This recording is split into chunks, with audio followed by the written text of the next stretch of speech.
کہ اہل علم نے محبت کے جو بنیادی اسباب لکھے ہیں ان میں 3 باتیں لکھی ہیں. یا محبت کسی کے احسان کی وجہ سے کی جاتی ہے، یا حسن و جمال کی وجہ سے، یا کسی کے وصف و کمال کی وجہ سے. امام زرقانی نے بھی یہ لکھی ہیں اسباب محبت کہ محبت کیوں ہو جاتی ہے، حسن و جمال، احسان یا کسی کا وصف و کمال. اب اللہ نے اپنے محبوب کو بنائی ایسے. why we have to love محمد صلی اللہ علیہ وسلم.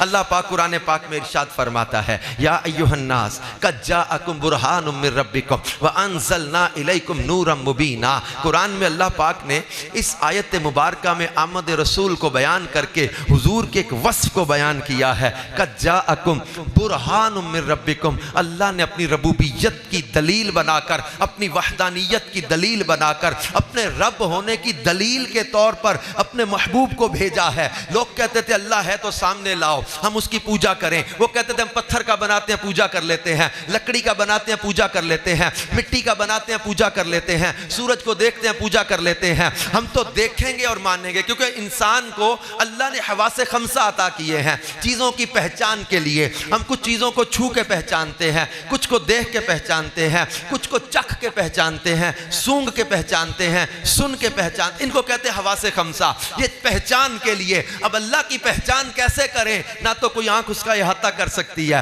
نہ ہم اس کا کلام سن سکتے ہیں، نہ ہم اس سے بات کر سکتے ہیں، نہ اس کو چھونے کا ممکن ہی نہیں ہے. وہ مکان سے پاک ہے، جسم سے پاک ہے. اللہ کی ذات کے بارے میں حکم ہے اللہ کی ذات کو جانو، پہچانو، مانو. اب کیسے جانے، کیسے پہچانے، کیسے مانے؟ تو لوگ کہتے تھے ہم تو ایسے کو نہیں مانیں گے جو نظر نہیں آتا، جس کو دیکھا نہیں جا سکتا. ہم کیسے پہچان کریں؟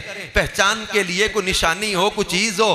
اللہ تبارک و تعالیٰ نے فرمایا یا ایھا الناس قد جاءکم برہان من ربکم. تمہارے رب کی طرف سے برہان، روشن دلیل، سراپا معجزہ آ گئے. یہ لوگوں تم اللہ کی پہچان حاصل کرنا چاہتے ہو، اللہ نے اپنی ذات کا مظہر بنا کر اپنے محبوب کو بھیجا کہ لوگوں تم لا مکان میں آ نہیں سکتے، اور اللہ مکان میں سماتا نہیں. اللہ اکبر ہے، وہ مکان سے پاک ہے. لوگوں تم رب کو پہچاننا چاہتے ہو، تمہارا تو لا مکان میں آنا ناممکن، اللہ کا مکان میں سمانا ناممکن. تو اب کیسے پہچان ہو؟ ایسی ہستی کو بھیج رہا ہوں کہ جو لا مکان میں بھی جائیں گے مکان والوں میں بھی آ کے بیٹھیں گے. انہیں دیکھ لو، انہیں دیکھ لو یار، انہیں دیکھ لو، تمہیں اللہ کی پہچان نصیب ہو جائے. معرفت الہی کے لیے اللہ نے انہیں اپنی ذات کا مظہر بنا کے بھیجا اور فرمایا برہان ہے. دلیل، آپ تو دلائل کے ساتھ ہی وابستہ رہتے ہیں. دعویٰ ڈیپینڈنٹ ہوتا ہے دلیل پر. دلیل جتنی مضبوط، دعویٰ اتنا نکھر کے سامنے آئے گا. کمزور دلیل دعوے کو کمزور کر دیتی ہے.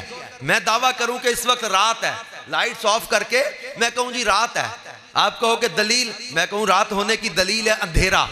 آپ پردہ ہٹا کے یا لائٹ آن کر کے مجھے کہو کہ تم کہتے تو رات ہے، باہر دیکھو سورج نکلا ہوا ہے، تو میری دلیل کو آپ نے دلیل سے رد کر دیا. کہا نہیں تمہاری دلیل غلط تھی کہ تم کہتے ہو رات ہے. رات نہیں ہے، باہر سورج نکلا ہوا ہے، دن چڑھا ہوا ہے. تو دلیل کو دلیل سے رد کیا جا سکتا ہے. یہاں اللہ نے دلیل کا لفظ بھی استعمال نہیں کیا، حضور کے لیے فرمایا برہان بنا کے بھیجا ہے. ایسی دلیل ہے جس کو کسی دلیل سے رد کیا ہی نہیں جا سکتا. حسینہ جمیلہ دا منہ موڑ دیتا، محمد بنا کے قلم توڑ دیتا. اور اللہ نے اپنی ربوبیت کی دلیل ان کو بنایا ہے. ضروری تھا حضور کی ذات میں کوئی عیب نہ ہو، کوئی نقص نہ ہو، کوئی خامی نہ ہو، کیونکہ اگر دلیل کمزور ہوتی تو ربوبیت کا دعویٰ کمزور ہو جاتا. توحید کا دعویٰ مضبوط ہے کیونکہ رسالت کی دلیل مضبوط ہے، دلالت رسالت کی جو ہے وہ شان مضبوط ہے. اس لیے اللہ نے اپنی ذات کا مظہر بنایا، اور یہ سر سے لے کر پاؤں تک تنویر ہی تنویر ہے.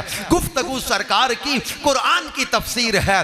سوچتی تو ہوگی دنیا مصطفیٰ کو دیکھ کر وہ مصور کیسا ہوگا جس کی یہ تصویر ہے. رب نے ایسا پیارا حبیب بنایا، وہ رب اپنی شان میں کیسی مالک والا، کیسی شان کا مالک ہوگا، وہ خود کتنی عظمت کا مالک ہوگا.